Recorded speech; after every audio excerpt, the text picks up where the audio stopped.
Good afternoon. This is Akashvani and I am Valsa Williams with the midday news.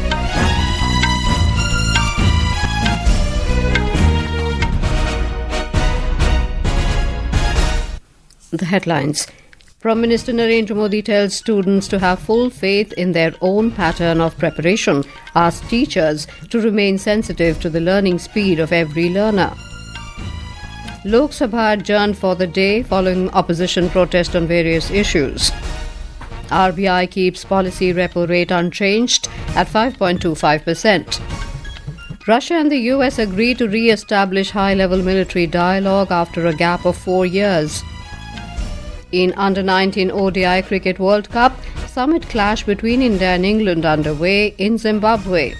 And in Badminton Asia Team Championships, Indian women bow out after quarterfinal loss to China. Men's team to face South Korea in the quarterfinals this evening.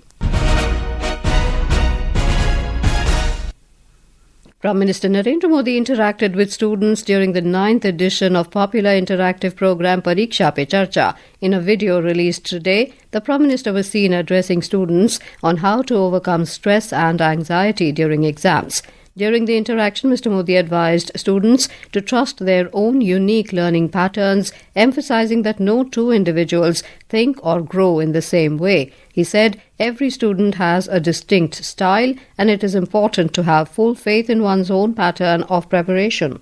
पहली बात है, आप अपनी जो pattern है उस पर पूरा भरोसा करो, लेकिन जो पैटर्न के लिए सुझाव देते हैं उसको ध्यान से सुनो, समझने की कोशिश करो और उसमें आपको लगता है यार मेरी पैटर्न तो है लेकिन ये चीज मैं अगर जोड़ दूं तो अच्छा होगा, लेकिन किसी के कहने पर मत जोड़ो, अपने अनुभव से जोड़ो.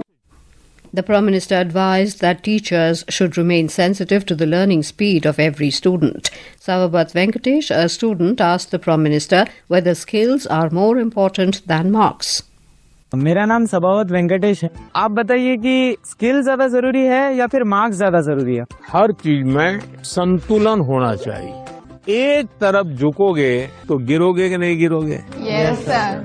और सही बैलेंस करके रहोगे तो गिरोगे क्या कभी? No sir. तो शिक्षा और स्किल एक दूसरे के जुड़वा भाई बहन है, वो दो अलग नहीं है, लेकिन स्किल जीवन में बहुत अनिवार्य है. The Prime Minister concluded by saying that real confidence comes from being truthful to oneself. He added that comfort zones do not shape life, but one's way of living does. Calling the absence of dreams a serious mistake, he urged students to dream big, fear less, and draw inspiration from biographies. The Reserve Bank of India has decided to keep the repo rate unchanged at 5.25%. Announcing the sixth and final bi-monthly monetary policy for the current fiscal, RBI Governor Sanjay Malhotra said the Monetary Policy Committee has unanimously decided to keep the policy repo rate unchanged at 5.25%. After a detailed assessment of the evolving macroeconomic conditions and the economic outlook, the MPC voted unanimously to keep the policy repo rate unchanged at 5.25%. Consequently, the STF rate remains at 5% and the MSF rate and the bank rate at 5.5%. The MPC also decided to continue with the neutral stance. The RBI has revised the outlook for CPI inflation in the first quarter of 2026-27 to 4% and in the second quarter to 4.2%. Overall, the near-term domestic inflation and growth outlook remain positive. Headline inflation during November and December remained below the tolerance band of the inflation target. The revised outlook for CPI inflation in Q1 and Q2 of next year at 4% and 4.2%, respectively, revised slightly upwards, continues to be benign and near the inflation target. The slight upward revision in the inflation outlook is primarily due to increase in prices of precious metals, which contribute about 60 to 70 basis points. The underlying inflation continues to be low. The RBI has also revised real GDP growth projections for the first quarter of 2026-27 to 6.9% and second quarter to 7%. The Lok Sabha has been adjourned for the day following opposition protest on various issues. When the House met after the first adjournment at 12 noon, the opposition members, including from the Congress, TMC and DMK, again trooped into the well, shouting slogans against the government. The presiding officer requested members not to disrupt the proceedings of the House and to go back to their seats and allow the House to function. Amidst opposition's uproar, the concerned ministers laid the papers of their ministries. The discussion on Union Budget 2026-27 was listed in the business of the House but could not be taken up. The House will now meet on Monday at 11 a.m. Earlier, when the Lok Sabha assembled for the day, Lok Sabha Speaker Om Birla tried to take up the question hour, but the opposition members started sloganeering. Mr. Birla expressed concern over the behaviour of the opposition members and appealed to them to allow the House to function. He said more than 19 hours of the House were wasted so far due to disruption in the proceedings of the House. Poster और नारेबाजी के लिए आपको नहीं भेजा है. You're not here to raise slogans or show posters. The people of the country have elected you to hold meaningful discussions in the House. You are deliberately creating disruptions in the House. I cannot continue the proceedings of the House in such a situation. नहीं करना चाहते. Union Railways Minister Ashwini Vaishnav has said the redevelopment work of 170 railway stations has been completed under the Amrit Bharat Station scheme. Replying to supplementaries in the Rajya Sabha today, Mr. Vaishnav said more than 1,300 stations have been identified for development under this scheme. He said major transformation is happening in the railway sector under the leadership of Prime Minister Narendra Modi. Mr. Vaishnav said the government is focusing on passengers' safety and creating amenities for them. Replying to a question on allocation of funds for railway in Kerala, Mr. Vaishnav said 3,795 crore rupees has been allocated in this year's union budget, which is 10 times more than the allocation made during the Congress government. For Kerala, a large number of projects have been taken up. In this budget, there has been a record allocation for the state of Kerala for development of railways. The allocation is 3,795 crore rupees, which is 10 times the allocation which used to be during the Congress time. Overall, almost the way projects are being taken up, the capacity of Kerala railway lines will be practically doubled and more than doubled. The state government should support the central government in getting the railway projects expedited. A total of over 8 crore 47 lakh farmer identification cards have been issued so far. The government has set a target to generate farmer IDs of 11 crore farmers in the country by 2026-27. Replying to supplementaries during question hour in the Rajya Sabha today, Union Agriculture Minister Shivraj Singh Chauhan said currently farmer IDs are being generated in 19 states. This includes Uttar Pradesh, Andhra Pradesh, Assam, Bihar, Chhattisgarh, Gujarat, Haryana, Himachal Pradesh, Karnataka, Kerala, Punjab, Odisha and Telangana. He also informed that 2 crore 90 lakh farmers have been linked with Nation Crop Insurance Portal. हम farmer ID बनाने का काम कर रहे हैं. We are working to create a farmer ID. Now, every farmer in India will have a distinct identity. The land he owns, the details of that land, the variety of crops grown on that land. All this information will be there in that ID. Till now, in 19 states of the country, the process of preparing a farmer's registration is in progress, and I'm pleased to inform you that more than 8 crore 47 lakh farmers' IDs have been created. ID बनाई जा चुकी है. Union Parliamentary Affairs Minister Kiran Rijiju today strongly condemned the issue raised by Congress leader Rahul Gandhi in the Lok Sabha over the unpublished memoir of former Army Chief General M.M. Naravane, saying the NDA government has never declassified the report to expose former Prime Minister Nehru and the Congress party. In a social media post, Kiran Rijiju said sensitive defence and security matters should never be used as political tools.